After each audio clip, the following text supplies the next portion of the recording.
నా మీద నా మాట మీద నమ్మకం ఉంది కదా మీరు అందరు చక్కగా ఇంటికి వెళ్ళండి. ఆయుష్ పెడతాను ప్రతి గోడౌన్ ఎక్కడ తాళాలు వేసిన గోడౌన్ కాడ ఆయుష్ ఉంచుతాను. ఉంచి ఈ సమస్య పరిష్కారం అయిన తర్వాత ఈ బయటకు పంపిస్తాను. మంచిది, బయటకు ఒక బండి కూడా మీరు ఏ ఈ వ్యవసాయ పనులు మానేసి అక్కడ కూర్చుంటారు. గుర్తులు ఉండాలి, మందులు వేయాలి.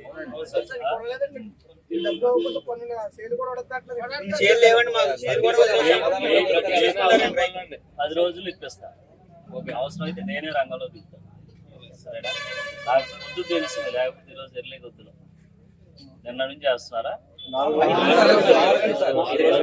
చెప్పలేదు, 4 రోజుల నుంచి. మీకు మా ఎమ్మెల్యే గారు మాట ఇచ్చారంటే ఫ్యూచర్ తప్పకుండా ఆయన రైతు బిడ్డ, ఆయన వ్యవసాయం చేశారు. రైతే రైతు కష్టాలు నాకు తెలుసు, రైతు కష్టాలు తెలుసు నాకు. ఎక్కడి నుంచి డబ్బులు చేస్తారు, ఎలా చేస్తారు, అది చేయకపోతే ఏమవుద్దు అన్నీ తెలుసు. బాబాయ్ నా మాట మీద నమ్మకం ఉందా? మీరందరూ కూడా ఇంటికి వెళ్ళి వ్యవసాయం చేసుకోండి. నేను ప్రత్యేకించి దీని మీద దృష్టి పెడతా. ఆల్రెడీ ఎస్పీ గారితో మాట్లాడాను.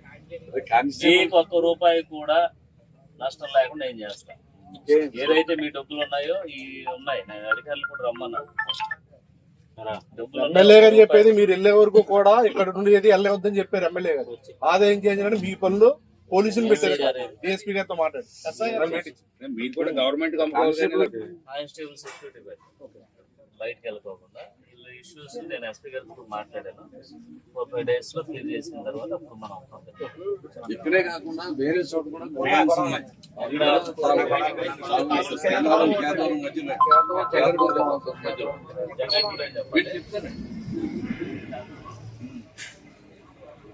ఇంకెక్కడ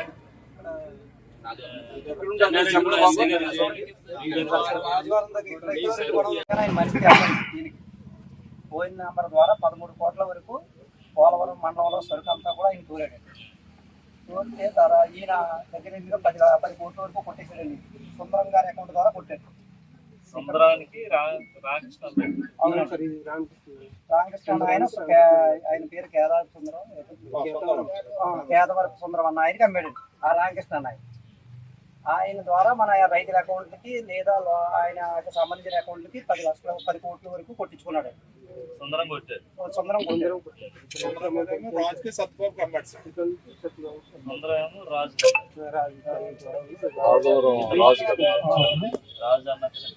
రాజు అన్న ఆయనకి ఇంకా అమ్మారండి. ఇంకా లోకల్లో ఉన్న వాళ్ళకి కోల్డ్ ఫారాలు అమ్ముకున్నారు. అయితే మాకు ఈయన ఉన్నారకు కొంతమంది రైతులకు ఇచ్చాడు. ఇవ్వగా ఇలాగ మనకి ఇంకా 137 మంది రైతులు మిగిలిపోయారండి. ఈ 137 మంది రైతులకి ఈయనేమో అమౌంట్ ఆపేయటం వల్ల మనం ఈ సరుకు ఎక్కడికి వెళ్ళింది, ఏంటి, అసలు ఎవరికి ఇచ్చారు వీరని గట్టిగా అడిగితే ఆయన ఎవరో నాకు తెలియదు. ఆయన పేరు ద్వారానే, ఫోన్ నెంబర్ ద్వారానే నేను వ్యాపారం చేశానని చెప్పాడు. సూరిబాబు గారు, పన్నూరు సూరిబాబు. ఇదేంటిది మన అనే చూడగా మనకి ఏం జరిగిందంటే, పోలవరంలో ఎక్కడ లోడ్ అయిందో సరుకు ఎక్కడ దిగిందని చూస్తే మొత్తం కోయిలగూడెం మండలంలోనే దిగిందని సరుకు.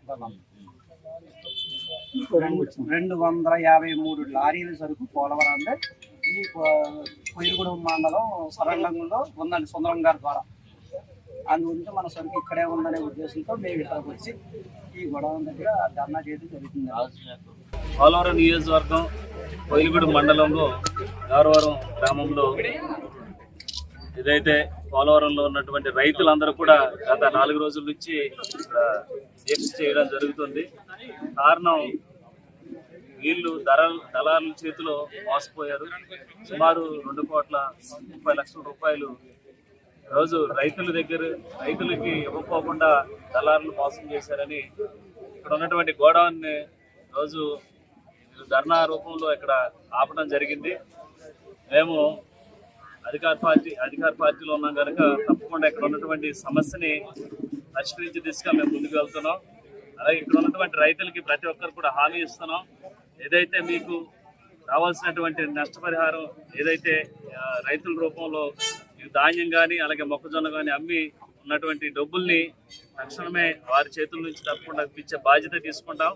అలాగే అక్కడ ఉన్నటువంటి రైతులు కూడా ఇప్పుడు పెట్టుబడులకి డబ్బులు లేవని చాలా ఇబ్బంది పడే పరిస్థితి ఏర్పడితే అక్కడ ఉన్నటువంటి రైతులతో కూడా మాట్లాడి వారికి కౌలు ఇప్పిస్తాం.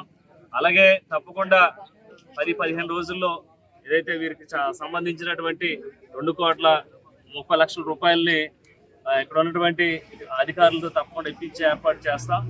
అలాగే రైతులందరూ కూడా ఈ రోజు ఈ దీక్షని విరమించుకొని వెళ్ళాలని మేము కోరటం జరిగింది. వారందరూ కూడా తప్పకుండా అదే విధంగా వెళ్తామని హామీ ఇవ్వడం జరిగింది. మేము వారికి హామీ ఇస్తున్నాం. తప్పకుండా మీ అందరికి కూడా మా ప్రభుత్వం ఎన్డీఏ ప్రభుత్వం వల్ల మీకు ఎలాంటి నష్టం రాకుండా ప్రతి ఒక్కరికి న్యాయం జరిగే విధంగా మేము చర్యలు తీసుకుంటామని ఈ కార్యక్రమం ద్వారా తెలియజేస్తూ, ఇప్పుడైనా దళారులను నమ్మి మోసపోకోకుండా ప్రతి ఒక్క రైతు కూడా మేల్కొని గవర్నమెంట్కి ఏదైతే మీరు మొక్కజొన్న కానీ అలాగే వరి కానీ ప్రతి ఒక్కటి కూడా మీరందరూ కూడా గవర్నమెంట్కి ఇచ్చి గవర్నమెంట్ రూపంలో మీరు డబ్బులు తీసుకోవాలని మేము మనవి చేస్తూ ప్రతి ఒక్కరికి న్యాయం చేసే విధంగా మేము ముందుకు వెళ్తామని సెలవు తీసుకుంటాం.